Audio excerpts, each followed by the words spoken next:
দেখা গেল আমাকে ধরতে আসলো, সো অডিয়েন্স, এত অডিয়েন্সের কাছাকাছি যাই না তো, তো চাপ খাওয়ার ভয় আমি আসলে অডিয়েন্সের ভালোবাসার চাপ।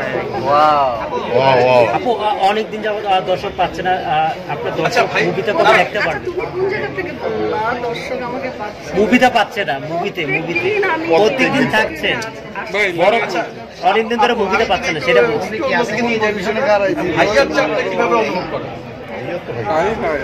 হাইয়ার চাপ আমার কাছে চাপই মনে হয়। আচ্ছা, যেহেতু সংসার চাপ, হয়তো বিষয়টা অন্যভাবে চলে গেছে।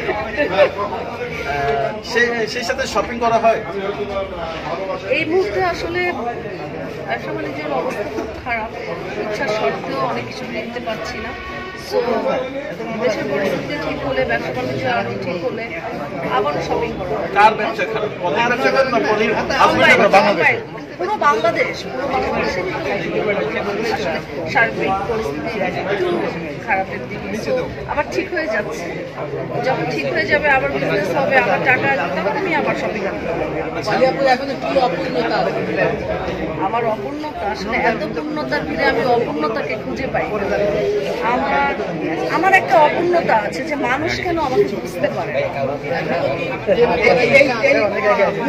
না, আমাকে মানুষ ভুল বুঝে। আমি তো মানুষকে ভালোবাসতে চাই, অনেকেই ভুল বুঝে। এই যে ভুল বুঝাবুঝির অবসরটা যদি অনেক হ্যাপি থাকে, সেটা ফ্যামিলি দেখা গেছে অনেক বিষয় থাকে।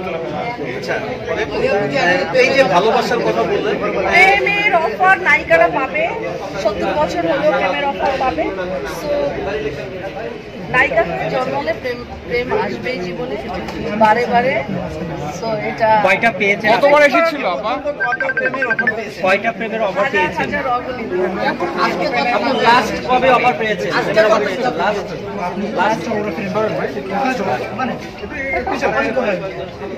ভাইয়া একটু মাথাটা চলে এসেছে।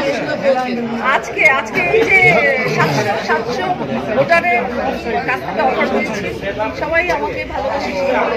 আর হাইস্ট ভোট পাবে সত্যি ইনশাআল্লাহ। সত্যি আমি বিশ্বাস করি না, প্রতিফলিত আমার কনফিডেন্স নাই, আমার নিজের প্রতি আমার আস্থা হারিয়ে ফেলেছি। হ্যাঁ, আজকে যদি আপনি জয়লাভ করেন, ডিজে নাচ হবে নাকি বলি? বলির ডিজে না আছে। হ্যাঁ, আজকে জয়লাভ করেন। আচ্ছা ঠিক আছে, আপনারা যদি চান, আমার এই জার্নালের যে ভাইগুলি এখানে আছে, আপনারা যদি চান আপনাদের সাথে একটা ডিজে নাচ শিওর? শিওর, কত পার্সেন্ট শিওর? 100। শেষ প্রশ্ন করি, সেটা হচ্ছে দর্শকদের জন্য কি বার্তা থাকবে বাংলা ছবি দেখার জন্য? দর্শকের বার্তা থাকবে যে আসলে আমার আরো বসে গেছে, রবীন্দ্রনাথ ভালোই গেছে।